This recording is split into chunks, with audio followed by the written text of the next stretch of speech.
তো আজকের ভিডিওটা অত্যন্ত গুরুত্বপূর্ণ। তোমরা যারা রাজশাহী বিশ্ববিদ্যালয়ের সি ইউনিটে ভর্তি পরীক্ষা দিবা, তো তোমরা একটা বিষয় সম্পর্কে অনেকে হয়তোবা ভুল ধারণা পেয়ে থাকতে পারো, বা অনেকে হয়তোবা জানো না যে আসলে অনেকেই মনে করে যে আসলে আইসিটিতে হয়তোবা আলাদা করে পাস করতে হয়। কারণ দেখা গেছে অনেক বছর আসলে তোমরা তো জানো হয়তোবা যে রাজশাহী বিশ্ববিদ্যালয়ে তোমার 40-এ পাস, অর্থাৎ 100-র মধ্যে তোমার কত 40-এ পাস।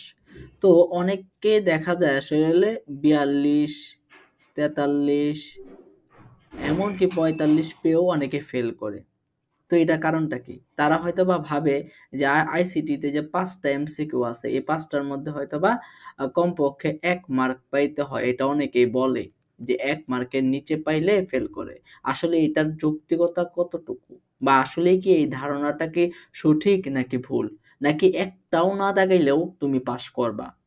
আসলে কোন কারণে আসলে তারা ফেল করে, এই বিষয়টা নিয়ে একটু ভালোভাবে আলোচনা করার চেষ্টা করব। তোমরা হয়তোবা অনেকেই জানো না। ভিডিওটা সম্পূর্ণরূপে দেখো, তাহলে আইসিটিতে আসলে পাস করতে কত মার্ক লাগে, আদৌ কি মার্ক লাগে, এই বিষয়টা তোমরা একটা স্পষ্ট ধারণা তোমরা পাবা। ওকে, ভিডিওটা সম্পূর্ণরূপে দেখো।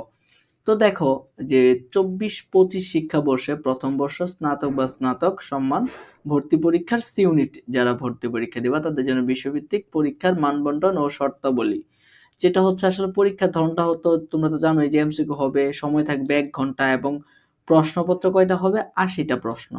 অর্থাৎ আমরা তো জানি প্রতিটা এমসিকিউর মান হচ্ছে 1.25। রাজশাহী বিশ্ববিদ্যালয়ের প্রতিটা মানে এমসিকিউর মান হচ্ছে 1.25। 80টা যদি গুণ করো 80 দ্বারা, 80টা এমসিকিউ দাগাইতে হয়, তাহলে এখানে ফুল মার্কস কত আসতেছে, 100 মার্কস আসতেছে। ওকে, তো পূর্ণ মান হচ্ছে তোমার কত, 100 মার্কস। আর এখানে পাস নম্বর হচ্ছে তোমার 40। আদৌ তুমি 100-র মধ্যে 40 পাইলে যে পাস করবা তেমনটা নয় কিন্তু। অনেককে দেখা যায় 43 পেয়েও ফেল করে, 42 পেয়েও ফেল করে, 41 পেয়েও কত 40 পেয়েও ফেল করে, 41 পেয়েও ফেল করে। আসলে কারণটা কি? এই ফেল করার কারণটা কি, এই বিষয়টা তোমরা একটু ভালোভাবে জানতে পারবা। তো দেখো তোমরা আসলে এ, তোমরা যদি মানবন্টন এবং বিশেষ শর্তগুলো যদি একটু দেখার চেষ্টা করো, বিষয়গুলো তোমরা তো জানো এখানে 2টা শাখা আছে। একটা আছে ক শাখা অর্থাৎ আবশ্যিক, আর একটা আছে খ শাখা অর্থাৎ ঐচ্ছিক। এখানে তুমি ইচ্ছা অনুযায়ী তুমি করতে পারবা, দাগাইতে পারবা। এখন দেখো এখানে একটা বিষয় দেখো, এখানে এই জিনিসটা একটু আইডেন্টিফাই করে দেওয়া দরকার যে এই যে দেখো খ শাখা হচ্ছে তোমার, এই যে তোমার লাল দাগের নিচে যেগুলো আছে এগুলো হচ্ছে তোমার খ শাখা, লাল দাগের উপরে যেগুলো আছে ক শাখা। অর্থাৎ এখানে কি আছে, পদার্থ, রসায়ন এবং আইসিটি, এই 3টা মিলে ক শাখার অন্তর্ভুক্ত। এই ক শাখার মধ্যে দেখো তোমার মোট 25টা 5টা 55টা এমসিকিউ, অর্থাৎ 55টা এমসিকিউ 1.25 দ্বারা যদি গুণ করো, তাহলে তোমার এখানে কত 68.75 এরকম একটা মার্কস আসবে। 68.75 এরকম একটা মার্ক আসবে। অর্থাৎ ক শাখায় তোমার টোটাল মার্ক হচ্ছে 68.75। এবং খ শাখায় দেখো তোমরা তো জানো যে আসলে যে কোনো একটা দাগাইতে হয়, হয় গণিত দাগাইতে হয়, না হয় ম্যাথ জীববিদ্যা দাগাইতে হয় 25টা এমসিকিউ, না হয় জীববিদ্যা প্লাস গণিত মিলে যে তোমার 25টা এমসিকিউ থাকে সেটা দাগাইতে হয়। যে কোনো একটা, গণিত না হয় জীববিদ্যা, না হয় জীববিদ্যা প্লাস কত গণিত, এই অপশনটা দাগাইতে হয় যে কোনো একটা। যে কোনো একটা যদি দাগাও তাহলে এখানে তোমার টোটাল মার্ক কত আসতেছে, যেহেতু 25টা এমসিকিউ দাগাবা এখান থেকে যে কোনো একটা অপশন তুমি চুজ করবা, 31.25 আসতেছে। তো আসলে ফেল করে কারণটা কি? 80টা এমসিকিউ দাগাইতে হয়, 80টার মধ্যে তোমার এখানে তোমার ক সেকশনে আবশ্যিক শাখায় তোমার 55টা এবং খ শাখায় তোমার 25টা, যে কোনো একটা যদি দাগাও 25টার 55টা 80টা, 80টা এমসিকিউর মান হচ্ছে তোমার 100 মার্কস। তবে ফেল করে কারণটা কি? ফেল করে কারণটা কি? কারণটা হচ্ছে তোমার দেখো এখানে দেখো শর্তে বলা আছে। এই শর্তটা হয়তোবা তোমরা অনেকে দেখো নাই, যে ভর্তি পরীক্ষায় আবশ্যিক অর্থাৎ ক শাখায় ন্যূনতম তোমার 25 নম্বর পাইতে হবে।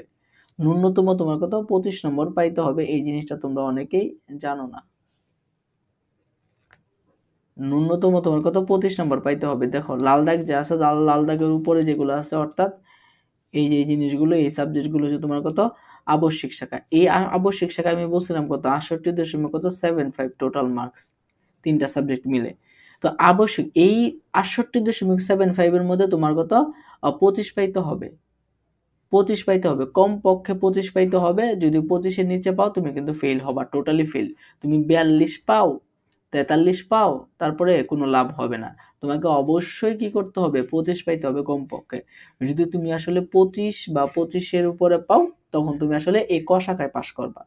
তারপর হচ্ছে আরেকটা জিনিস আছে, খ শাখায় ন্যূনতম 10 পাইতে হবে। অর্থাৎ দেখো এখানে কত আছে, 31.25 না, এখানে তো 25 টাইমস দেখাবা। 31.25 এর মধ্যে তোমার কমপক্ষে তোমার 10 পাইতে হবে। 10-এর নিচে পাইলে তুমি কিন্তু ফেল করবা। তোমাকে অবশ্যই কি করতে হবে, 10 বা 10-এর উপরে পাইতে হবে। তা দেখো তোমার কিন্তু আসলে পাস করার জন্য কয়টা শর্ত, 3টা শর্ত। প্রথমত শর্ত হচ্ছে তোমার ক সেকশনে তোমার কমপক্ষে 25 পাইতে হবে। দ্বিতীয়ত শর্ত হচ্ছে তোমার খ সেকশনে কমপক্ষে 10 পাইতে হবে। আর তৃতীয় নম্বর যে শর্তটা, এটা হচ্ছে তোমার কত, টোটালি তোমার কত 40 পাইতে হবে 100-র মধ্যে। টোটালি তোমার 40 পাইতে হবে 100-র মধ্যে। যদি এই 3টা শর্ত ফিল আপ করতে পারো, তখনই তুমি আসলে পাস বলে বিবেচিত হবা। এই 3টা শর্তের মধ্যে অনেকে আসলে শর্তগুলো ফিল আপ করতে পারে না।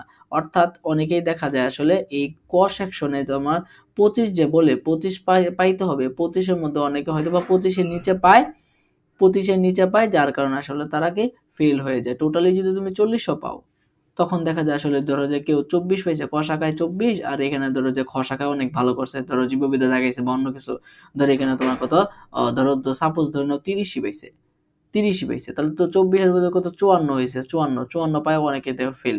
কারণ কি, কারণ হচ্ছে তোমার যে ক শাখা যে তোমার আর শর্তটা, সেই শর্তটা কিন্তু ফিল আপ করতে পারে নাই। কারণ ক শাখায় সে 25 পাইতে হবে কমপক্ষে, কিন্তু সে 25 পায় নাই, সে কিন্তু এই জন্য ফেল করছে। তো এই জন্য আসলে কি 40-এর উপরে পায়াও কিন্তু সে ফেল করছে।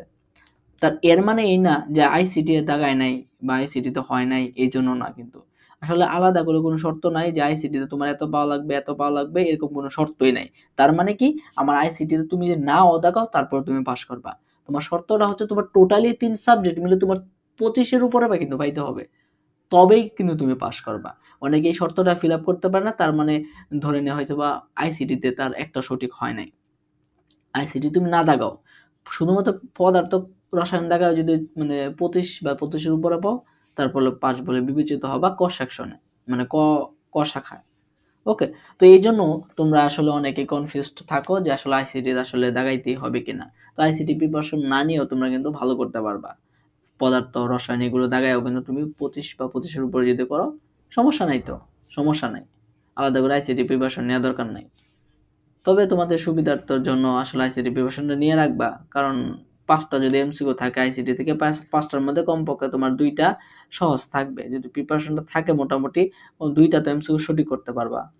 তো এইটাই হলো আজকের ভিডিও। তো আশা করি আজকের তোমার ইনফরমেশনটা একদম ভালো লাগছে। তো এখন থেকে আর কোনো প্যারা নেওয়ার দরকার নাই। তো আইসিটিতে আসলে তোমার যে একটা শিওর করতে হবে, এই টেনশন থেকে আশা করি তোমরা মুক্তি পাইছো। আর অবশ্যই এই জিনিসটা খেয়াল রাখবা যে আসলে ক শাখা বা খ শাখায় 25 এবং খ শাখায় তোমার কত, তোমার 10 কমপক্ষে, এই জিনিসগুলো যেন তুমি এনশিওর করতে পারো কমপক্ষে। এই দিকগুলো তুমি অবশ্যই খেয়াল রাখবা। তো আমাদের চ্যানেলটা অবশ্যই সাবস্ক্রাইব করে রাখবা। রাজশাহী বিশ্ববিদ্যালয় নিয়ে আমরা কাজ করি। তো রাজশাহী বিশ্ববিদ্যালয় নিয়ে গাইডলাইন্স, ক্লাস, কিভাবে তুমি চান্স পাবা, এ টু জেড সবগুলো আমরা আলোচনা করার চেষ্টা করব, তোমাদের দিক নির্দেশনা দেওয়ার চেষ্টা করব। অবশ্যই চ্যানেলটা সাবস্ক্রাইব করবা এবং অবশ্যই ভিডিওতে লাইক করে দিবা। ওকে, তো আজকের ভিডিওটা এই পর্যন্ত।